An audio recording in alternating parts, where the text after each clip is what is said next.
Hello everyone, स्वागत है आपका हमारे यूट्यूब चैनल पे। आज हम जिस टॉपिक के बारे में डिस्कस करना चाहते हैं वो आज का एक काफ़ी ज़्यादा कंसर्निंग मुद्दा बना हुआ है पूरे ग्लोबल वर्ल्ड के लिए।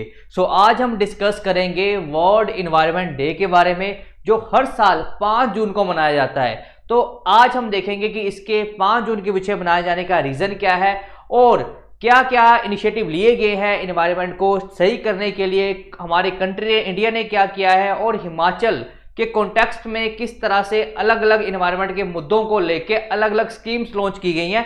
इन सभी चीज़ों के बारे में हमारा आज का लेक्चर रहने वाला है। जो भी बच्चे तैयारी कर रहे हैं HAS के एग्जाम के लिए, अलाइड के लिए, तो देखो जैसे अलाइड में पिछली बार आपके इन्वायरमेंट से रिलेटेड 4 स्कीम्स के ऊपर क्वेश्चन आ गया था, ठीक है। तो यहाँ पे जो भी बच्चे चाहे वो डेली जो भी मतलब वनडे एग्जाम्स होते हैं उनकी तैयारी कर रहे हैं या फिर जो प्री और मेंस एग्जाम्स होते हैं जहाँ पे उनकी तैयारी कर रहे हैं, तो ये आपके लिए सेशन बहुत ज़्यादा ज़रूरी होने वाला है, क्योंकि यहाँ पे मैं इन्वायरमेंट का आपके जो भी स्कीम्स होती हैं उसके हर एक एस्पेक्ट को टच करूंगा और जो अलग अलग स्कीम्स होती हैं उनके बारे में डिस्कस किया जाएगा, ठीक है। और इंडिया ने क्या क्या इसमें अपना रोल अदा किया है, हमारे लिए मेन तो ये जानना बनता है, क्योंकि इंडिया के कॉन्टेक्स्ट में आपसे क्वेश्चन पूछा जाएगा। तो इंडिया ने किस तरह से अपना योगदान दिया है इन्वायरमेंट को इंप्रूव करने में, तो हम उसके बारे में सारा डिस्कस करेंगे। तो चलिए स्टार्ट करते हैं हमारी वीडियो को। तो देखो वीडियो का कॉन्टेक्स्ट क्या रहेगा, हमारा आज के सेशन का कॉन्टेक्स्ट क्या रहेगा। सबसे पहले हम डिस्कस करेंगे इन्वायरमेंट डे के बारे में, जैसे कि मैंने आपको बताया कि क्यों मनाया जाता है। उसके बाद आपके एग्जाम के लिए थीम बहुत जरूरी होती है कि इस साल की थीम क्या है, ठीक है, और पिछले साल की थीम क्या थी, क्योंकि अगर क्वेश्चन आपसे पिछले साल का पूछ लिया जाता है तो आपको पिछले साल का थीम भी पता होना चाहिए। और या अगर आपसे क्वेश्चन इस साल का पूछा गया है तो आपने पिछले साल का भी याद रखना है, क्योंकि उसमें कंफ्यूजन के चांसेस रहते हैं, ठीक है। तो ये आपको थीम्स पता होना चाहिए। और इंडिया का टेक क्या है, ठीक है, मतलब इंडिया ने क्या क्या इनिशिएटिव लिए हैं, ठीक है, एनवायरनमेंट को इंप्रूव करने के लिए। उसके बाद कौन कौन सी अलग अलग स्कीम्स है जो इंडिया ने लॉन्च करी हैं। उसके बाद डिस्कस करेंगे अलग अलग इन्वायरमेंटल प्रोटेक्शन एक्ट्स हैं, ठीक है। इसके ऊपर क्वेश्चन डायरेक्ट आया था पिछली बार आपके HAS एग्जाम में और अलाइड एग्जाम में, तो ये आपके लिए बहुत ज़्यादा जरूरी होने वाला है कि अलग अलग जो एक्ट्स है वो कब कब पास किए गए थे, तो ये आपको पता होना चाहिए। और लास्ट में अगर हम हिमाचल प्रदेश की तैयारी कर रहे हैं, हिमाचल किसी भी एग्जाम की तैयारी कर रहे हैं, तो हिमाचल प्रदेश गवर्नमेंट ने कौन कौन सी अलग अलग स्कीम्स लॉन्च करी हैं, ठीक है, तो उनके कॉन्टेक्स्ट का आपको पता होना चाहिए, ठीक है, कि कौन कौन सी अलग अलग स्कीम हिमाचल ने लॉन्च करी हैं। तो इन सभी कॉन्टेक्स्ट के ऊपर हम 1 बाय 1 डिस्कशन करेंगे। तो सबसे पहले स्टार्ट करते हैं हम कि क्यों 5 जून को ही हमारा वर्ल्ड इन्वायरमेंट डे मनाया जाता है। तो आपने ध्यान रखना है कि जो हमारी यूनाइटेड नेशन की कॉन्फ्रेंस थी, ठीक है, जो किसके ऊपर हुई थी, ह्यूमन इन्वायरमेंट के ऊपर, ठीक है, कि किस तरह से जो इन्वायरमेंट है हमारा वो डिग्रेड होता जा रहा है। तो ये जो मीटिंग हुई थी ये हुई थी आपकी स्टॉकहोम स्वीडन में, ठीक है, और ये चली थी 5 से लेके 16 जून तक, और हुई कब थी, 1972 को। और इसी साल आपका एक और संस्थान आपने याद रखना, United Nation Environment Programme, UNEP के बारे में सभी ने सुना होगा, यूनाइटेड नेशन एनवायरनमेंट प्रोग्राम के बारे में। तो इसकी जो फाउंडेशन थी, इसकी जो एस्टेब्लिशमेंट थी, वो भी आपकी 1972 में ही हुई थी, ठीक है। तो 1972 का जो ईयर है आपने याद रखना है कि 1972 में ही आपके यूनाइटेड नेशन एनवायरनमेंट प्रोग्राम की फाउंडेशन हुई थी या एस्टेब्लिशमेंट हुई थी। और इसका हेडक्वार्टर कहां पर है, तो ये भी याद रखना कि नायरोबी केन्या में इसका आपका हेडक्वार्टर देखने को मिलता है यूनाइटेड नेशन एनवायरनमेंट प्रोग्राम का। फिर उसके बाद ही उन्होंने हर साल, ठीक है, हर साल जून के मंथ में ही और 5 जून को एनवायरनमेंट डे बनाने का घोषणा किया। तो 5 जून 1972 से ही एक एनवायरनमेंट टॉपिक इसके ऊपर ज़्यादा एम्फेसाइज करना शुरू कर दिया था, ठीक है। और पहला जो मनाया गया था वो 1973 में मनाया गया था, जो पहला आपका मनाया गया था। तो ये ध्यान रखना है, शुरुआत कब हुई थी, 1972 में हुई थी, और फर्स्ट आपका 1973 में मनाया गया था। तो ये आप सभी ने ध्यान में रखना है। अब ये यहाँ पे कौन कौन से जो टॉपिक है मेन वो डिस्कस किए जाते हैं। देखो मेन टॉपिक आपका कि क्लाइमेट चेंज हो रहा है। अब क्लाइमेट चेंज के बारे में तो अब हम सभी, ठीक है, आज का जो मेन मुद्दा बना हुआ है वो क्लाइमेट चेंज ही है। तो क्लाइमेट चेंज की एग्जांपल तो अभी भी आपको देखने को मिल रही है, ठीक है। अभी रिसेंटली देखो जो हमारा मौसम है वो किस तरह से चेंज हो रहा है। अभी आपको पता है कि गर्मी का मौसम होना चाहिए था, काफी गर्मी होती है जून महीने में, लेकिन अभी भी देखो कि इतनी गर्मी नहीं पड़ रही। और अभी पिछले अगर मंथ की बात की जाए तो कितनी ज्यादा बारिश देखने को मिली है इंडिया के अलग अलग पार्ट्स में। तो ये सब जो कुछ भी हो रहा है ये किसकी वजह से हो रहा है, ये क्लाइमेट चेंज की वजह से हो रहा है, ठीक है। तो ये मेन मुद्दा है हमारा एनवायरनमेंट डे का। तो क्लाइमेट चेंज के ऊपर बात किया जाएगा। देखो बायोडाइवर्सिटी का लॉस हो रहा है। बायोडाइवर्सिटी का मतलब क्या होता है कि एक ही जगह पे आपको अलग अलग ऑर्गेनिज्म देखने को मिलते हैं, अलग अलग जीव जंतु एक ही जगह पर जब देखने को मिल जाते हैं तो उसको बायोडाइवर्सिटी बोला जाता है। तो देखो बायोडाइवर्सिटी भी खत्म हो रही है, क्योंकि जो अलग अलग जीव जंतु है वो सर्वाइव ही नहीं कर पा रहे क्लाइमेट चेंज की वजह से, तो बायोडाइवर्सिटी लॉस देखने को मिल रहा है। उसके बाद जो पॉल्यूशन बढ़ता जा रहा है, और तीसरा जो और मुद्दा है हमारा कि हम जो यूज कर रहे हैं, जो भी हम कंजप्शन कर रहे हैं वो सस्टेनेबल नहीं है। इसका मतलब क्या है कि हम किसी भी चीज का जो यूज है वो ऐसा कर रहे हैं कि हमें अगली जनरेशन की उसको बचाना नहीं है। तो अगर हम सस्टेनेबल यूज करते हैं, ठीक है, इस तरह से यूज करते हैं कि उसको हमें अगली जनरेशन के लिए बचाना है, और उतना ही यूज करो जितना आपकी जरूरतें हैं, ठीक है, उससे ज्यादा यूज ना करें। तो सस्टेनेबल कंजप्शन के ऊपर, और मेन आपका जो आज का मुद्दा है वो है आपका रिन्यूएबल एनर्जी, ठीक है, कि जो आपकी ऐसी एनर्जी है जिसको बार बार नवीकरणीय, जिसको ऊर्जा बोलते हैं, ठीक है, जिस ऊर्जा को हम बार बार यूज कर सकते हैं, तो इन्हीं के ऊपर ज्यादा जोर दिया जा रहा है, ठीक है, ताकि हम जो एनवायरमेंट है अपना, उसको जो अगली जनरेशन है उनको भी दिखा सके तो हमारा एनवायरमेंट किस तरह से है। तो ये हमारे मेन मुद्दे हैं किसके ऊपर, एनवायरमेंट डे के ऊपर। तो ये आपने ध्यान रखना है। देखो जो इंडिया है इस ओकेजन के ऊपर, इंडिया ने भी एक लॉन्च किया था, एक कैंपेन जिसका नाम क्या था, लाइफ। याद रखना कि इंडिया ने अपनी तरफ से कि एनवायरमेंट डे के रिलेटेड कौन सा कैंपेन या स्कीम लॉन्च करी थी, तो लाइफ कैंपेन याद रखना है आपने, ठीक है। तो यहाँ पे लाइफ की फुल फॉर्म क्या है, लाइफस्टाइल फॉर इन्वायरमेंट मूवमेंट, ठीक है, तो lifestyle for the environment movement. तो ये याद रखना कि लाइफ की फुल फॉर्म क्या है और इंडिया ने क्या इनिशिएटिव लिया था। तो लाइफ एक स्कीम इंडिया ने लॉन्च करी थी, ठीक है। तो देखो हर साल अलग अलग कंट्रीज इनको होस्ट किया जाता है, ठीक है, अलग अलग कंट्रीज होस्ट करती हैं आपके वर्ल्ड एनवायरमेंट डे के ऊपर। देखो इंडिया ने भी होस्ट किया था जब इसकी 45th सेलिब्रेशन करी गई थी, जो 45th डे मनाया गया था आपका वर्ल्ड एनवायरमेंट डे का, तो इंडिया ने भी इसको होस्ट किया था। और उस टाइम पे जो थीम थी यहाँ पे वो क्या थी, बीट प्लास्टिक पॉल्यूशन, ठीक है, क्योंकि प्लास्टिक भी एक मेन मुद्दा बना हुआ है, ठीक है, जो मेन पॉल्यूशन हो रहा है वो आज प्लास्टिक भी उसमें मेजर योगदान देता है। तो यहाँ पे वो स्कीम आपने याद रखना कि इंडिया को कब मेजबानी मिली थी, कौन सी कॉन्फ्रेंस, मतलब कब सेलिब्रेट किया गया था इंडिया ने, तो 45th में इंडिया को बनाया गया था, मेन होस्ट बनाया गया था, उन्होंने इंडिया को बनाया गया था। और उसके बाद आपका जो वहां पे टॉपिक था वो क्या था, उनका थीम क्या थी, बीट प्लास्टिक पॉल्यूशन। अब आगे बात करते हैं कि जो 2022 की थीम क्या थी, क्योंकि आपको पिछले साल की थीम भी पता होनी चाहिए। और ये 2022 की थीम एक और वजह से काफी ज्यादा पॉपुलर है, क्योंकि जो 2022 में हुआ क्या था कि यहाँ पे हिस्टोरिक माइलस्टोन था, क्योंकि 50 साल पूरे हो गए थे किसको, जो स्टॉकहोम में कॉन्फ्रेंस हुई थी, ठीक है, तो 50 साल पूरे हुए थे 2022 में। तो इसलिए 2022 की थीम आपके लिए काफी ज्यादा जरूरी है। तो इसका थीम का नाम क्या था, ओनली वन अर्थ। और ये जो थीम थी, ये जो आपका पहली कॉन्फ्रेंस हुई थी ना स्टॉकहोम में 1972 में, उस टाइम की थीम यही थी कि ओनली वन अर्थ, ठीक है। तो ये मिरर करती है थीम जो हमारी फर्स्ट वर्ल्ड एनवायरमेंट डे हुआ था 1973 में, ठीक है। तो वर्ल्ड फर्स्ट जो हमारी थीम थी, जो फर्स्ट एनवायरमेंट डे हुआ था वो जो थीम थी, और जो हमारा 2022 में 50 साल पूरे हुए थे, दोनों की थीम सेम थी। तो ये क्वेश्चन भी आपसे पूछा जा सकता है, और थीम का नाम याद रखना है क्या है, only one earth is the theme of our 50th जो क्या था वर्ल्ड एनवायरमेंट डे था। तो ये चीजें सभी ने ध्यान में रखनी है। अब बात कर लेते हैं कि जो थीम है, इस साल की थीम है, इस साल किस चीज के ऊपर ज्यादा जोर दिया जा रहा है, ठीक है। तो जो थीम 2023 की क्या है, देखो जो थीम है वर्ल्ड एनवायरमेंट डे 2023 की, ये आपकी फोकस करेगी किसके ऊपर, प्लास्टिक पॉल्यूशन के ऊपर। और काफी ज्यादा एक कैंपेन चलाई जा रही है जिसके लिए एक हैशटैग ट्रेंड कर रहा है, जिसका नाम क्या है, बीट प्लास्टिक पॉल्यूशन, ठीक है। इसका हैशटैग याद रखना कि क्या है, बीट प्लास्टिक पॉल्यूशन। और इसकी जो थीम की बात की जाए कि जो 50th वर्ल्ड हमारा एनवायरमेंट डे है, ठीक है, ये ऑब्जर्व किया जा रहा है 2023 में, ठीक है। इसका फोकस कहां पे किया जा रहा है, सॉल्यूशन टू प्लास्टिक पॉल्यूशन, ठीक है, कि सॉल्यूशन क्या है प्लास्टिक के पॉल्यूशन को खत्म करने के लिए। तो ये इस साल की थीम रखी गई है, सॉल्यूशन टू प्लास्टिक पॉल्यूशन। तो ये सभी ने ध्यान रखना है कि सॉल्यूशन टू प्लास्टिक पॉल्यूशन क्या कब की थीम है, जो 2023 में वर्ल्ड एनवायरमेंट डे ऑब्जर्व किया जा रहा है। उसके बाद क्योंकि अब प्लास्टिक के बारे में बात की जा रही है तो हमें प्लास्टिक के बारे में पता होना चाहिए। देखो जो हमारा पूरा वर्ल्ड है, हर साल आपको 400 मिलियन टन्स प्रोड्यूस किया जाता है, ठीक है, more than 400 million tons plastic हर साल प्रोड्यूस की जाती है। देखो कितना ज्यादा अमाउंट है, और हम अभी यूज जोर किस पे दे रहे हैं, ठीक है। आपको पता है कि वन टाइम यूज प्लास्टिक भी होती हैं, तो उनमें से भी 10% से भी कम परसेंट है जो रिसाइकेलेबल है, ठीक है, जो जिसको एक बार यूज करने के बाद हम फिर से यूज कर सकते हैं, उनका अमाउंट 10% से भी कम है।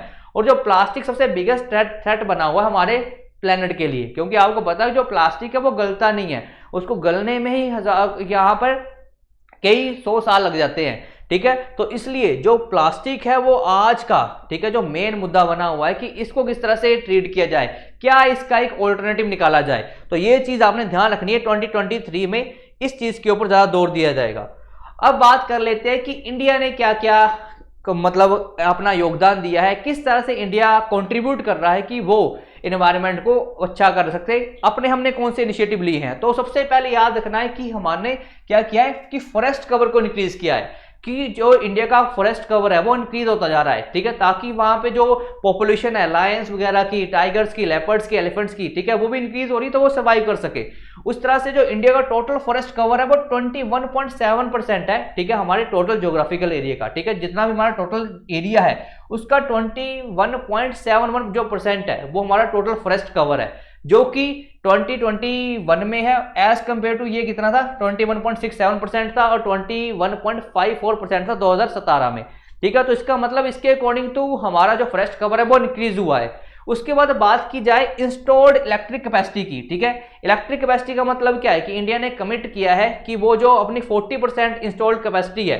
ठीक है, नॉन फॉसिल फ्यूल से करेंगे। और नॉन फॉसिल फ्यूल का मतलब क्या होता है कि जो कोयला, पेट्रोलियम है, ठीक है, आपकी जो भी CNG है, PNG है, ठीक है, ये जो सारी चीजें ये आपकी क्या है, ये फॉसिल फ्यूल से मिलकर बने होते हैं। तो नॉन फॉसिल फ्यूल का मतलब क्या है कि आप अगर जियोथर्मल एनर्जी से, विंड एनर्जी से, ठीक है, इस तरह से जो सोलर एनर्जी से अगर आप अपनी एनर्जी की जरूरतों को पूरा कर रहे हो, ठीक है, तो वो आपका नॉन फॉसिल फ्यूल की कैटेगरी में आता है। तो इंडिया ने बोला है कि जो 40% जो वो कमिटमेंट करी है कि 40% जो उनका इंस्टॉल्ड इलेक्ट्रिक कैपेसिटी है वो नॉन फॉसिल फ्यूल से पूरा करेंगे, ठीक है, और अचीव कर लिया गया। और 9 ईयर्स क्या है वहां पे हेड ऑफ द शेड्यूल से कि हमने इतनी अपनी जो कैपेसिटी है 40% जो हमने कैपेसिटी है, जो भी हम इलेक्ट्रिक एनर्जी यूज कर रहे हैं वो हम कहां से यूज कर रहे हैं, नॉन फॉसिल फ्यूल से, और जो इसका टारगेट हमने 9 साल पहले ही पूरा कर लिया है। तो ये काफी अचीवमेंट की बात है इंडिया के लिए। आगे बात करें इथेनॉल ब्लेंडिंग के बारे में। इथेनॉल ब्लेंडिंग के बारे में आपको पता होगा कि आप आजकल जो हमारे व्हीकल आ रहे हैं वहां पे जो इंजन बनाया जा रहा है वहां पे इथेनॉल का भी यूज किया जा रहा है कि कुछ परसेंटेज आपकी पेट्रोल की रहेगी, उसमें कुछ परसेंटेज आपकी इथेनॉल की रहेगी, ताकि आप हमारी जो फॉसिल फ्यूल की डिपेंडेंस है वो थोड़ी सी कम हो सके। तो यहाँ पे भी हमारा टारगेट क्या था कि 10% जो इथेनॉल ब्लेंडिंग है पेट्रोल की उसको अचीव कर लिया गया है 5 मंथ पहले ही, नवंबर 2022 में, ठीक है। तो नवंबर 2022 5 मंथ पहले ही ये हमारे टारगेट हमने अचीव कर लिया है। तो ये चीजें आपने ध्यान रखनी है कि कौन कौन से टारगेट हमने अचीव कर लिए हैं। उसके बाद बात की जाए तो रिन्यूएबल एनर्जी हमारा क्या है, रिन्यूएबल एनर्जी के हमने कुछ टारगेट दिए हुए हैं कि हम जो ये एनर्जी कितनी प्रोड्यूस कर लेंगे कौन कौन से सालों तक। तो इसकी अगर बात की जाए तो जो रिन्यूएबल एनर्जी है, जो अक्षय ऊर्जा है, ठीक है, इसके ऊपर भी गवर्नमेंट काफी ज्यादा ध्यान दे रही है। तो अभी तक जो कंट्री में इंस्टॉल्ड रिन्यूएबल एनर्जी है, ठीक है, जो अभी तक हम अचीव कर पाए हैं वो उसकी कैपेसिटी ध्यान में रख रही है 150.54 गीगावाट, ठीक है, 150.54 गीगावाट की हमने जो भी रिन्यूएबल एनर्जी है इसको अभी तक अचीव कर लिया है। इसमें आपको पता होना चाहिए कि हमें कौन कौन से सेक्टर से कितनी कितनी एनर्जी मिल रही है। तो अगर बात की जाए सोलर हमारा कंट्रीब्यूट करता है 48.55 गीगावाट, विंड से हमें एनर्जी मिल रही है 40.03। तो मेन जो हमारी एनर्जी की जो मतलब जो पैदा मतलब जो ज्यादा जो यूज हो रहा है, ठीक है, जो एनर्जी हमें मिल रही है मेन सोर्सेज से वो कौन कौन से आपके सोलर हो गया और विंड हो गया। तो ये चीज ध्यान रखनी है कि सोलर एनर्जी 48 गीगावाट के अराउंड, और अगर बात की जाए विंड एनर्जी तो 40 गीगावाट के अराउंड हमारी जो जरूरतें हैं उसको पूरा कर रही है, ठीक है, इतना ये प्रोडक्शन की जा रही है। अगर स्मॉल हाइड्रो पावर की बात की जाए तो 4.83 गीगावाट, अगर बायो पावर की बात की जाए तो 10.62, अगर लार्ज हाइड्रोजन पावर की बात की जाए तो यहां से हमें 46.51 गीगावाट के अराउंड क्या मिल रही है, एनर्जी मिल रही है। और ये आंकड़े कब के हैं, ये 30 नवंबर 2021 तक के हमारे पास आंकड़े हैं, ठीक है। जबकि जो इसका nuclear energy base install capacity है, ठीक है, वो कहां पर है, वो 6.78 गीगावाट पे है। मतलब जो न्यूक्लियर एनर्जी है वहां से हमें काफी कम अमाउंट में एनर्जी मिल रही है। और स्मॉल हाइड्रो प्रोजेक्ट है, ये दो सबसे कम ऐसे सेक्टर्स है जो सबसे कम कंट्रीब्यूट कर रहे हैं। ध्यान रखना है, स्मॉल हाइड्रो पावर और आपका दूसरा बन जाता है जो हमें न्यूक्लियर एनर्जी मिलती है। और अगर बात की जाए विंड पावर कैपेसिटी में, तो विंड पावर कैपेसिटी में India 4th largest wind power capacity है इंडिया की वर्ल्ड में। तो ये सारी चीजें याद रखने की, ये सारे इंडिया ने चीजों को अचीव किया है। आगे बात कर लेते हैं कि कौन कौन से जनरली आपके जो इंडिया ने अलग अलग इन्वायरमेंट एक्ट्स है, ठीक है, जो अलग अलग इंडिया ने शुरू की है ताकि इन्वायरमेंट को बचाया जा सके। तो उसमें पहला आपने याद रखना है कि जो इन्वायरमेंट प्रोटेक्शन एक्ट है वो कब आया था, 1986 में, क्योंकि आपको साल याद होना चाहिए क्योंकि इसके ऊपर क्वेश्चन आपके डायरेक्टली पेपर में पूछे जाते हैं और फिल इन द ब्लैंक करके क्वेश्चन आपके पूछे जाते हैं, ठीक है, या इसको मैचिंग करके क्वेश्चन पूछे जाते हैं। तो यहां से आपने ध्यान रखना कि इन्वायरमेंट प्रोटेक्शन एक्ट 1986 में आया था। उसी तरह से हमारा बायोलॉजिकल डाइवर्सिटी एक्ट 2002 में आया था। उसके बाद बात की जाए नेशनल ट्रिब्यूनल एक्ट की, 1995 में इसको पहली बार लाया गया था, अमेंडमेंट करके इसको 2010 में फिर से चेंज किया गया था और बाद में इसका नाम ही चेंज करके नेशनल ग्रीन ट्रिब्यूनल कर दिया गया था 2010 में। तो याद रखना कि जो नेशनल एनवायरनमेंट ट्रिब्यूनल है उसका नाम चेंज करके क्या कर दिया गया था, तो याद रखना है नेशनल ग्रीन ट्रिब्यूनल उसका नाम कर दिया गया था। अब बात करते हैं कि बायोमेडिकल वेस्ट, ठीक है, आपको पता है कि जो बायोमेडिकल वेस्ट है, मेडिकल जो इक्विपमेंट्स है वो भी एक वेस्ट की फॉर्म में काम करते हैं, तो उनको भी ट्रीट करना जरूरी है, उनकी कैसे मैनेजमेंट करनी है, उनकी कैसे हैंडलिंग करनी है, तो इसके लिए भी रूल्स आए थे आपके 1998 में। एनवायरमेंट, ठीक है, एनवायरमेंट मतलब साइटिंग फॉर इंडस्ट्रियल प्रोजेक्ट्स, तो यहाँ पे मतलब कौन कौन सी जगह यहाँ पे इंडस्ट्रियां लगाई जाए कि जहां पे इंडस्ट्रियां नहीं लगानी चाहिए, तो इसके लिए भी रूल्स आपके 1999 में लागू कर दिए गए थे। उसके बाद म्यूनिसिपल सॉलिड वेस्ट है, तो इसकी कि जो भी हमारे पास म्यूनिसिपैलिटीज में जो भी वेस्ट आता है उसको किस तरह से मैनेज किया जाए, उसके लिए रूल आपके 2000 में आए थे। ओजोन, ठीक है, हमें पता है कि जो ओजोन डिप्लीशन है वो काफी ज्यादा हो रही है, तो ओजोन के ऊपर आपने खासा ध्यान देना कि जो ओजोन डिप्लीटिंग सब्सटेंसेस है उनको रेगुलेट करने के लिए, उनको कंट्रोल करने के लिए 2000 में ये भी रूल लाए गए थे। और बात की जाए लास्ट बारे में नॉइज पोल्यूशन, ठीक है, कि कैसे उसको रेगुलेट किया जाए, कैसे उसको कंट्रोल किया जाए, तो इसके रिलेटेड भी रूल्स आपके 2010 में आए थे। बट आपको मेनली यहाँ पे ध्यान क्या रखना है, एक तो ओजोन डिप्लीशन के बारे में याद रखना है, बायोमेडिकल वेस्ट कब आए थे, नेशनल ग्रीन ट्रिब्यूनल के बारे में एक्ट करना है, नाम याद रखना है, और ये पहले इसका नाम क्या था ये भी याद रखना है कि क्या था, नेशनल एनवायरनमेंट ट्रिब्यूनल इसका नाम था। उसके बाद बायोलॉजिकल डाइवर्सिटी एक्ट है और उसके बाद आपका एनवायरनमेंट है। ये आपके मोस्ट इंपोर्टेंट एक्ट्स हैं, ठीक है, जहां पे आपके काफी ज्यादा क्वेश्चन पूछे जाते हैं, तो ये सारे एक्ट्स आपने ध्यान में रखने हैं। अगर और हम बाकी एक्ट्स के बारे में बात की जाए यहाँ पे कि जो एनवायरनमेंट रिलेटेड प्रोविजन हमारे इंडियन कॉन्स्टिट्यूशन में दिए गए हैं, वो पहला है आपका वाइल्ड लाइफ प्रोटेक्शन एक्ट, ठीक है, 1972, वाइल्ड लाइफ प्रोटेक्शन एक्ट का नाम याद रखना है आपने। उसके बाद water prevention and control of pollution, ये वाला एक्ट कब आया था आपका, 1974 में। तो ये सारे जो एक्ट्स हैं ये आपके इसलिए यहाँ पे डाले गए हैं ताकि इनको आप एक बार पढ़ो, ठीक है, इनको आप मेमोराइज करो, क्योंकि ये क्वेश्चन आपके एग्जाम में पूछे जाने के चांसेस काफी ज्यादा है। अब बात की जाए कि एयर की प्रिवेंशन कंट्रोल करने के लिए कि जो एयर में पोल्यूशन हो रहा है उसके लिए जो एक्ट आया था वो 1981 में आया था। एनवायरमेंट प्रोटेक्शन एक्ट है, ये तो अभी हम पढ़ के हटे, 1986 में आया था आपका। और ओजोन डिप्लीटिंग सब्सटेंसेस के लिए जो एक्ट आया था, वो रूल्स आए थे, वो 2000 में आए थे।